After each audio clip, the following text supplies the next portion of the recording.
സാഹസം, ഏത് മൂഡ് തെങ്ങ് മൂഡ്, ഏത് മൂഡ് ഒലക്കട മൂഡ്. സോ ഈ സിനിമയുടെ പേര് അറിയില്ലെങ്കിലും ഈ പാട്ട് എല്ലാവർക്കും അറിയാം. അത്രയ്ക്ക് ഈ സിനിമയെ വൈറലാക്കാൻ ഈ പാട്ട് സഹായിച്ചിട്ടുണ്ട്. ഇത് ഇറങ്ങിയ സമയം തൊട്ട് തന്നെ എനിക്ക് ഭയങ്കര ഇഷ്ടമല്ലാത്തൊരു പാട്ടായിരുന്നു. സോ സിനിമയുടെ കാര്യം ഞാൻ പറയാം. സോ ഈ സിനിമയ്ക്ക് വൺ കാസ്റ്റ് ഉണ്ട്. സെലക്ട് OTT പ്ലാറ്റ്ഫോമിലെ സ്ട്രീമിനെ മറ്റേ നമ്മളെ കരിമീൻ ഉണ്ട്, ഫിഷ് ഉണ്ട്, കൈച്ചോള് കൈച്ചോള് പറയണ പോലെ ബൈജു ചേട്ടൻ ഉണ്ട്, ബാബു ആന്റണി ഉണ്ട്, അജു വർഗീസ് ഉണ്ട്, റംസാൻ ഉണ്ട്, ഗൗരി ജി കിഷൻ ഉണ്ട്, നറൈൻ ഉണ്ട്. അങ്ങനെ വൻ കാസ്റ്റുള്ള പടം. Absolute madness, fun loaded, laughter ആയിട്ട് ചിരിക്കാൻ പറ്റുന്നൊക്കെയാണ് പറയണ്ടായിരുന്നത്. എനിക്ക് ഭയങ്കര ബോറിംഗ് ആയിട്ടൊരു പടമായിട്ടാ തോന്നി. ഇപ്പൊ കുറെ പേര് വന്നിട്ട് വ്യത്യസ്തനാവാൻ നോക്കുകയാണ്, കാര്യസ്ഥനാവാൻ നോക്കുകയാണ് എന്നൊക്കെ പറയും. But at the end of the day opinions are like assholes, everybody has one. എനിക്ക് ഭയങ്കര ബോറിംഗ് ആയിട്ടാ തോന്നിയത്. അബ്സല്യൂട്ട് ബോറിംഗ് എന്ന് വേണമെങ്കിൽ പറയാം. സോ യൂഷ്വൽ സീരിയൽ ടെംപ്ലേറ്റ് ഇല്ലേ, അതായത് നായകന് നായികയെ ഭയങ്കര ഇഷ്ടമാണ്, നായികയുടെ വീട്ടുകാർക്ക് നായകനെ ഇഷ്ടമല്ല, നായികയ്ക്ക് വേണ്ടി പെണ്ണിന് വേണ്ടി യുദ്ധം ചെയ്യുന്ന നായകൻ, അതാണ് ഈ സിനിമ പറഞ്ഞു പോകുന്നത്. അതിന് പാരലായിട്ട് കുറെ ഇൻസിഡൻസ് നടക്കുന്നുണ്ട്. സോ ഈ സിനിമയിൽ ഏറ്റവും വെറുപ്പിക്കല് ഈ റൊമാൻസ് തന്നെയായിരുന്നു, റംസാന്റെയും ഗൗരി ജി കിഷന്റെയും romance. So Gouri G Kishan 96 നമ്മുടെ തൃശയുടെ യങ്ങർ വേർഷൻ ചെയ്ത ആളാണ്. ആ ഒരു സിനിമയിൽ മാത്രമാണ് ആ കൊച്ചൊന്ന് മര്യാദയ്ക്ക് പെർഫോം ചെയ്തതായിട്ട് എനിക്ക് തോന്നിയിട്ടുള്ളത്. ബാക്കിയുള്ള എല്ലാ പടങ്ങളിലും അത്യാവശ്യം ഇമ്പോർട്ടന്റ് ആയിട്ടുള്ള ഒരു ക്യാരക്ടർ ആയിരിക്കും. ഈ തണ്ണിക്കാൻ പൊട വന്ന പോലെ ഇടവേള ബാബുവിനെ പോലെ ഒരു സീനിൽ തല കാണിക്കും പോവും, ഒരു സീനിൽ തല കാണിക്കും പോവും. അതന്നെയാണ് ഈ സിനിമയിലും ഉള്ളത്. ആൻഡ് ഇവരെ റൊമാൻസ് പറയുമ്പോൾ ഭയങ്കര ഫ്ലാറ്റ് ആണ്.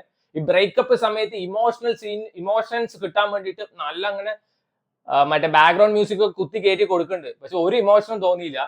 ഇവരുടെ കല്യാണത്തിന് അന്ന് ഇവർ ഒളിച്ചോടും.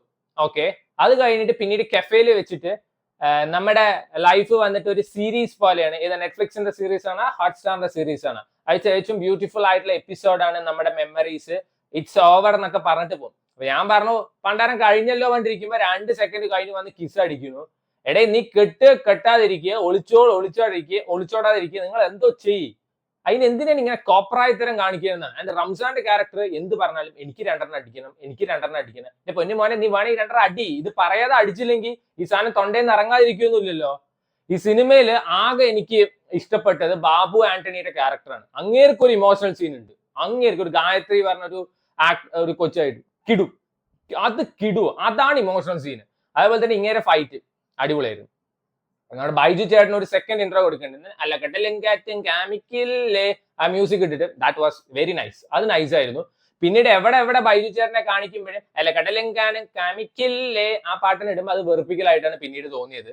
ആൻഡ് ടുവേർഡ്സ് എൻഡ് ഒക്കെ ആകുമ്പോ ഈ ആകാശത്ത് നിന്ന് ഓരോന്ന് പൊട്ടി വീഴാണോ സംശയം. അത്രയും ആൾക്കാർ വരുന്നുണ്ട്, 10-10,000 ആൾക്കാർ വരുന്നുണ്ട് ലാസ്റ്റ്. സോ ഈ സിനിമയുടെ തുടക്കം എനിക്ക് അത്യാവശ്യം ഇഷ്ടപ്പെട്ടാണ്. വോൾഫ്, ഹണ്ടർ, കോപ്പ് പറഞ്ഞിട്ട് നരേന്റെ ഒരു വെപ്പ് മീശയും പരിപാടിയൊക്കെ കാണിച്ചിട്ട് നല്ല രസം ഉണ്ടായിരുന്നു.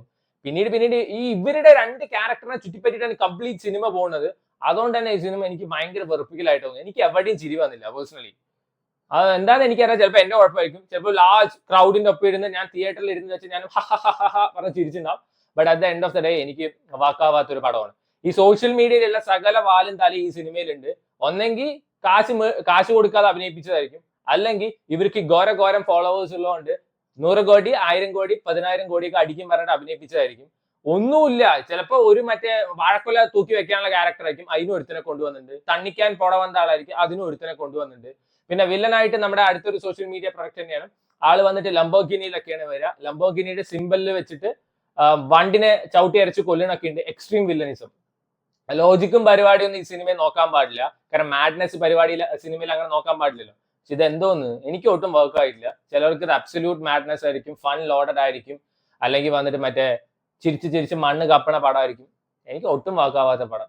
പിന്നെ കുറെ ക്യാരക്ടേഴ്സ് ഉണ്ട്. ഇവരെ ക്യാരക്ടർ ബിൽഡപ്പ് ആണ് ഈ സിനിമയുടെ ഫസ്റ്റ് ഹാഫ് ഫുള്ള് നടക്കുന്നത്. ഗ്യാങ്സ്റ്റേഴ്സ് ഉണ്ട്, ക്രിപ്റ്റോ കറൻസി ഉണ്ട്, അങ്ങനെ എന്തൊക്കെ കാര്യങ്ങൾ കാണിക്കുന്നുണ്ട്. പിന്നെ സെക്കൻഡ് ഹാഫ് ഞാൻ വിചാരിച്ചു തമാശയും പരിപാടിയൊക്കെ ഉണ്ടാവും. 2 മണിക്കൂർ 24 മിനിറ്റ് എന്തോ ഉണ്ട് സിനിമ. 1-2 സീനിൽ മാത്രമാണ് മിനിമം ഒരു ആർട്ടിഫിഷ്യൽ ചിരിയെങ്കിലും മുഖത്ത് വന്നത്. ബാക്കി ഒന്നും വന്നിട്ടില്ല.